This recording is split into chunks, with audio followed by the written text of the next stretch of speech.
हर हर महादेव, जय जय शिव शंभू। आज हम महाशिव पुराण की श्री रुद्र संहिता का अध्याय 16वां पढ़ने जा रहे हैं। इसमें हम पढ़ेंगे पापी गुण नीति की कथा।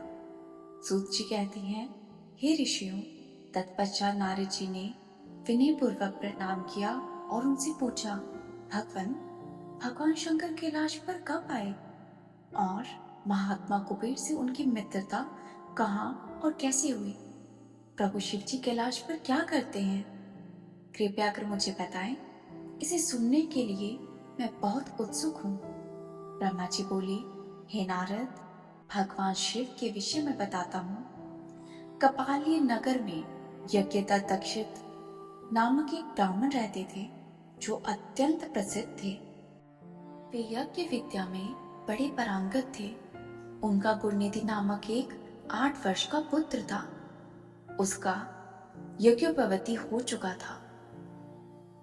वह भी बहुत सी विद्याएं जानता था, परंतु वह दुराचारी और जुआरी हो गया था। वह हर वक्त खेलता कूदता रहता था तथा गाने बजाने वालों का साथी हो गया था। माता के बहुत कहने पर भी वह अपने पिता के समीप नहीं जाता था और उनकी किसी आज्ञा को नहीं मानता था।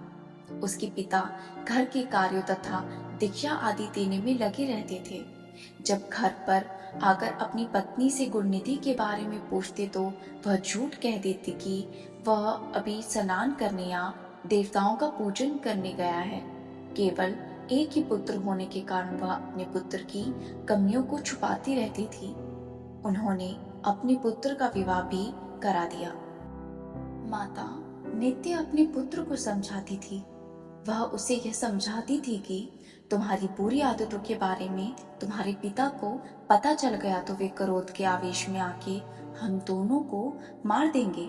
परंतु गुणनिधि पर माँ के समझाने का कोई प्रभाव नहीं पड़ता था। एक दिन उसने अपने पिता की अंगूठी चुरा ली और उसे जुए में हार गया।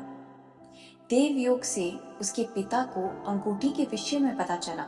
जब उन्होंने अंगूठी ज्वारी के हाथ में देखी और उससे पूछा तो ज्वारी ने कहा, मैंने कोई चोरी नहीं की है, अंगूठी मुझे तुम्हारे पुत्र ने दी है। यही नहीं बल्कि उसने और ज्वारियों को भी बहुत सारा धन घर से ला के दिया है। परंतु आश्चर्य की बात है कि तुम जैसे पंडित भी अपने पुत्र के लक्षणों को नहीं जान पाए। यह सारी बात सुनकर पंडित दीक्षित का सिर शर्म से झुक गया। वे सिर झुकाकर और अपना मुंह ढककर अपने घर की ओर चल दिए। घर पहुंचकर गुस्से से उन्होंने अपनी पत्नी को पुकारा।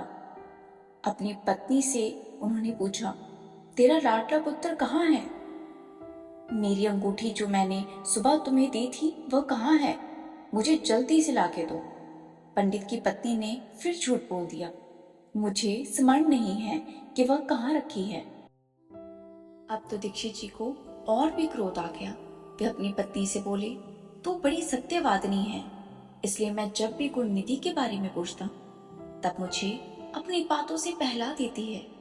ये कह के दीक्षित जी घर के अन्य सामानों को ढूंढने लगे। उन्हें कोई वस्तु नहीं मिली क्योंकि वे सभी वस्तुएं गुणनिधि क्रोध में आकर पंडित ने अपनी पत्नी और पुत्र को घर से निकाल दिया और अपना दूसरा विवाह कर लिया। इससे आगे की कथा हम 17वें अध्याय में पढ़ेंगे। मिलते हैं अगले वीडियो में। तब तक के लिए हर हर महादेव, जय जय शिव शंभू।